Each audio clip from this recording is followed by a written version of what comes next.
Kemarin terjadi Bapak Ibu sekalian, ada seorang kisah nyata di Saudi, seorang pramugari yang saya tahu pramugari dari penerbangan kita, yang kisahnya sempat dibahas oleh para ulama di Saudi. Itu setelah dia tiba di Jeddah sakit keras dan sempat koma selama sebulan. Waktu dia koma selama sebulan, suster-suster yang ada di situ semua memberikan kesaksian kalau orang ini sering berteriak-teriak, tapi dalam kondisi koma, nggak sadar, sering teriak-teriak. Sebulan tepatnya dari kejadian tersebut, maka pramugari ini terbangun. Waktu dia terbangun, maka dia menceritakan ternyata selama sebulan itu dia mimpi masuk ke neraka. Ya. Dan dia mimpi rambutnya digantung, badannya disiksa, dan dia rasakan itu siksaannya. Dia betul-betul merasakan sakitnya, siksaannya, jeritannya, dia semua rasakan. Dan dia lihat neraka, orang-orang disiksa selama sebulan tuh. Semenjak itu, waktu dia sadar, dia bertobat kepada Allah Subhanahu Wa Taala dan meneruskan sisa hidupnya dengan ketaatan kepada Allah. Dan banyak orang seperti ini. Ada juga sekretaris, ya, orang kepercayaan ayah saya di Makassar.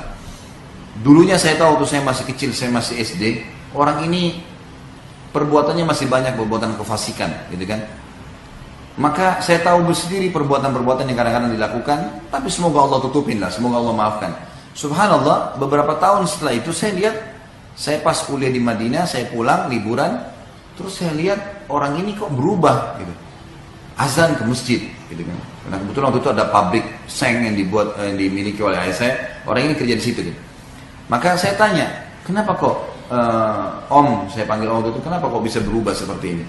Dia bilang, saya mimpi Khalid, saya masuk ke neraka. Dan ini sebuah nikmat yang Allah kasih sebenarnya buat dia ya. Dan lihat neraka, dan saya lihat orang disiksa, orang dipukul, orang dicincang, orang macam-macam. Dan tangan saya ini dibelenggu dengan rantai, dipegang oleh satu orang yang saya tidak bisa lihat wajahnya.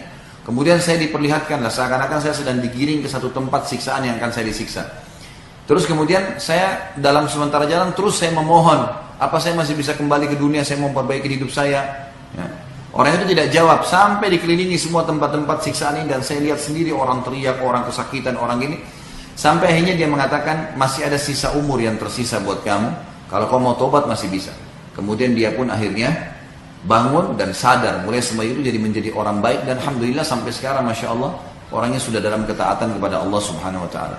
Tentu tidak semua orang Allah karunia seperti ini ya, tetapi kita ambil pelajaran. Manusia yang jeli adalah manusia yang mengambil pelajaran dari orang lain. Cukup.